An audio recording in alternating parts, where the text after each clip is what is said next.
అలా వివాహం జరిగిన కొంతకాలానికి సత్యవతి దేవి గర్భాన ఇద్దరు మగబిడ్డలు జన్మించారు. వారికి చిత్రాంగదుడు, విచిత్ర వీరుడు అని పేర్లు పెట్టారు.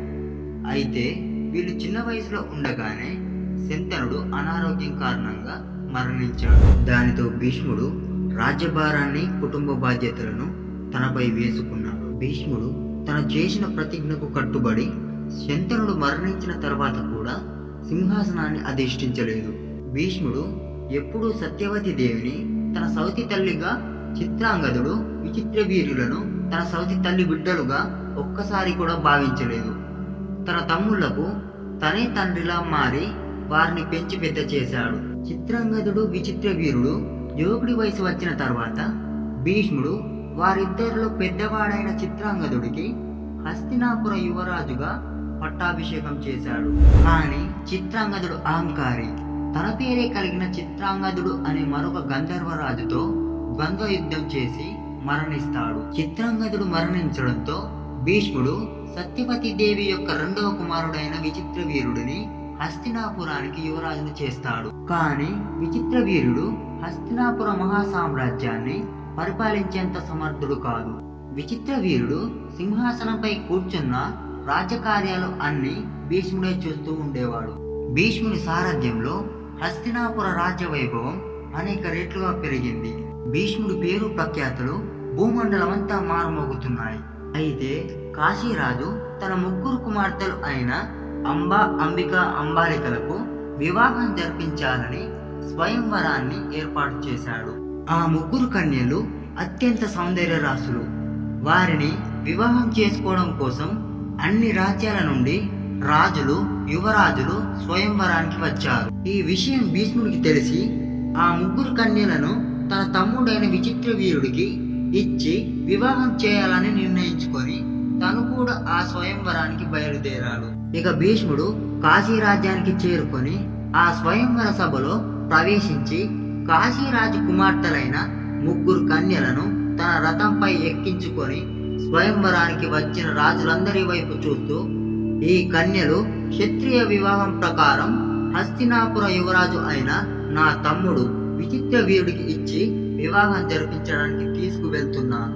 మీలో ఎవరికైనా నన్ను ఎదిరించే సామర్థ్యం ఉంటే నన్ను అడ్డగించవచ్చు అని అన్నాడు భీష్ముడు. దానితో స్వయంవరానికి వచ్చిన రాజులందరూ వారి ఆయుధాలను చేతపట్టి భీష్ముడితో యుద్ధానికి సిద్ధమయ్యారు. సమస్త భూమండలంలోని రాజులందరూ ఒకే వైపు ఉన్నారు. భీష్ముడొక్కడే మరోవైపు నిలబడ్డాడు. రాజులందరూ వారి ధనస్సులను ఎక్కుబెట్టి ఒక్కసారిగా భీష్మునిపై బాణాలు సంధించారు. కుప్పలు కుప్పలుగా కొన్ని వేల బాణాలు భీష్ముడి వైపే వస్తున్నాయి. అప్పుడు భీష్ముడు తన ధనుస్సుకి బాణాన్ని జోడించి నోటితో ఒక మంత్రాన్ని జపించి వింటినాన్ని గట్టిగా లాగి బాణాన్ని వదిలాడు. భీష్ముడి ధనస్సు నుండి వచ్చిన బాణం రెండుగా మారి భీష్ముడు ముందే చిన్నపాటి బ్లాక్ హోల్స్ లాంటి రెండు మాయా రంధ్రాలు ఏర్పడ్డాయి. భీష్ముడి మీదికి వేగంగా వస్తున్న ఆ బాణాలు భీష్ముడి ముందు ఉన్న ఒక రంధ్రంలోకి ప్రవేశించి ఆ రంధ్రానికి పక్కనే ఉన్న రెండవ రంధ్రం ద్వారా నుండి బయటకు వచ్చి తిరిగి మళ్ళీ ఆ బాణాలు వేసిన వారి మీదకి వెళ్ళాయి. ఇంకో బాణాన్ని ఎక్కుపెట్టి ఆకాశంలోకి వదిలాడు. ఆ బాణం ఆకాశంలోకి వెళ్ళగానే అక్కడి వాతావరణం మారిపోయింది. ఆ ప్రదేశమంతా కారు మేఘాలు ఆవహించి ఆకాశం నుండి అగ్నిగుండాలు కురుస్తున్నాయి. భీష్ముని శౌర్య పరాక్రమాలకు ఆ రాజులందరూ వారి రథాలతో వెనక్కి తిరిగి పారిపోతున్నారు. అలా వెనక్కి తిరిగి పారిపోతున్న కొన్ని వేల రథాల మధ్య నుండి ఒక రథం మాత్రం భీష్ముడికి ఎదురుగా ముందుకు వచ్చి ఆగింది. ఆ రథంపై ఉన్నది సాల్వ మహారాజు.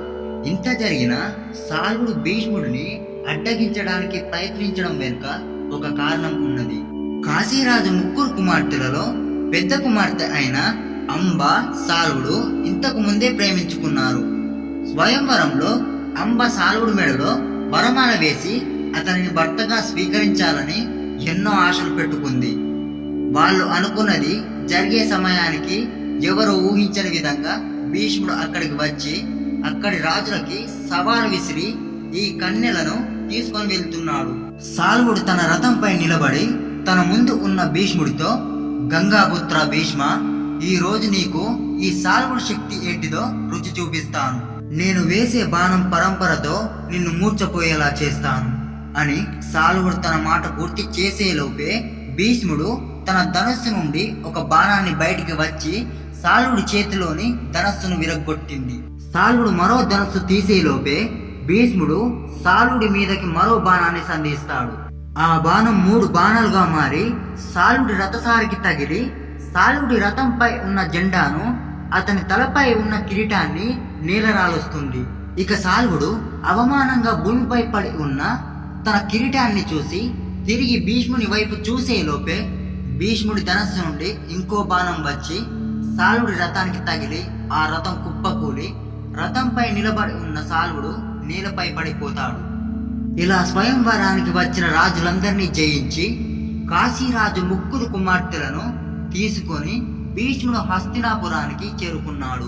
భీష్ముడు వచ్చేసరికి రాజభవనం ముందు సత్యవతీ దేవి హారతి పట్టుకొని నిలబడి ఉంది. సత్యవతి దేవిని చూసిన అంబాదేవి ఒక్కసారిగా ఏడవడం మొదలుపెట్టింది. వెంటనే సత్యవతి దేవి, ఏమైందమ్మా, ఎందుకు కన్నీరు పెడుతున్నావు అని అడుగగా దానికి అంబాదేవి, నేను ఇంతకు మునుపే మహారాజు సాల్వుడిని ఇష్టపడ్డాను. నా మనసులో ఏముందో తెలుసుకోకుండా మీ పుత్రుడు భీష్ముడు నన్ను ఇలా స్వయంవరం నుండి తీసుకువచ్చాడు అని చెప్పింది. అది విన్న భీష్ముడు అంబాదేవితో, అమ్మా, మీ మనసులో మరొకరు ఉన్నారన్న విషయం నాకు తెలియదు. ఒకవేళ తెలిస్తే మిమ్మల్ని ఇలా తీసుకువచ్చేవాడిని కాదు. స్వయంవరానికి సిద్ధపడిన స్త్రీ ఇంతకు ముందే మరొకరిని ఇష్టపడి ఉంటుందని ఎవరు ఊహిస్తారు? అయినా మీకు ఇష్టం లేకుండా బలవంతంగా మిమ్మల్ని మా తమ్ముడికి ఇచ్చి వివాహం జరిపించలేను. మీరు కోరుకున్న వ్యక్తినే వివాహం ఆడండి అని చెప్పి కొంతమంది బ్రాహ్మణులను అంబకు తోడుగా ఇచ్చి సాల్వుడి వద్దకు పంపించాడు. అప్పుడు సత్యవతి దేవి అంబిక అంబాలికల వైపు చూస్తూ, మీకు ఈ వివాహం ఇష్టమేనా అని అడగగా వాళ్ళు సంతోషంగా అంగీకరించారు. ఇక దానితో విచిత్ర వీరునికి అంబిక అంబాలికలను ఇచ్చి అంగరంగ వైభవంగా వివాహం జరిపించారు.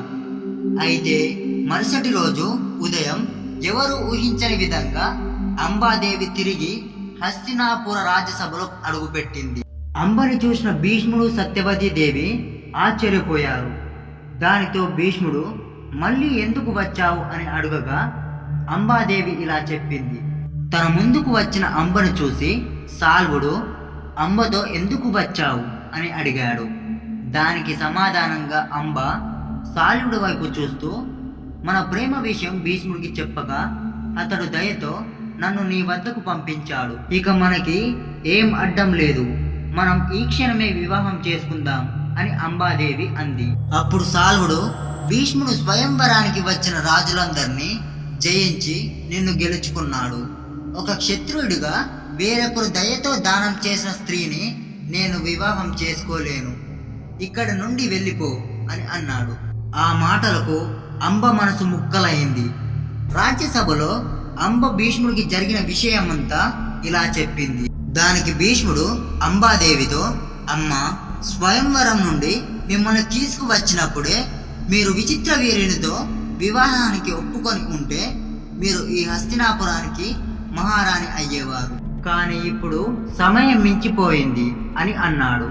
అప్పుడు అంబ, గతి లేక ఎవరు దొరికితే వారిని వివాహం చేసుకోవడానికి నేనేమి ఆటబొమ్మని కాదు.